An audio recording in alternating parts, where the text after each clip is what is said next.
Ngayong ikatlong araw ng kompetisyon, nagpatawag ng isang press conference ang Department of Education at Cebu City Sports Commission para talakayin ang kasalukuyang sitwasyon ng hosting ng Palarong Pambansa 2024. Yan ang ulat ni Darrell Oclares.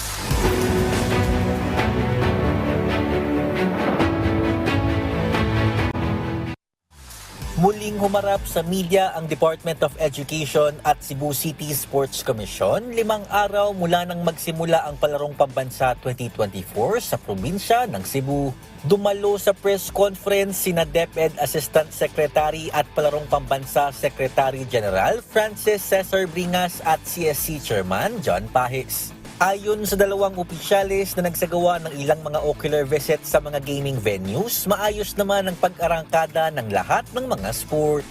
We have visited many of the playing venues and we found out that all our playing venues are in excellent condition. I went to archery this morning and billiards as well, and everything is in order. Everything is well organized by Cebu City, and we hear no complaints from the playing venues. So I think we're on the right track in terms of our games, and we're just so happy to be able to provide very good playing venues for our athletes.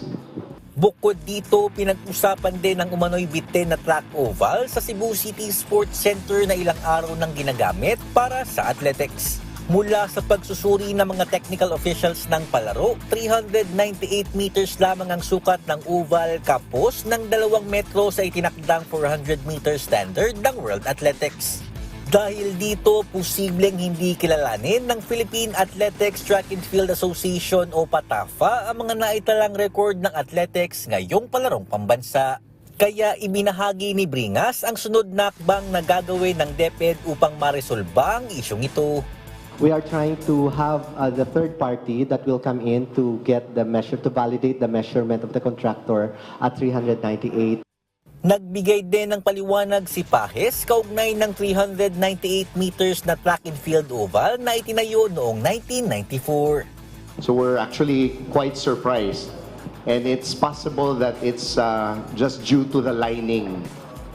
So again, I think it's best to wait for the third-party results of the consultant. Sinisigurado naman ng DepEd at CSC na agad matutugunan ang mga problemang kinakaharap ng Palarong Pambansa 2024 bago ito opisyal na magtapos sa Martes, July 16.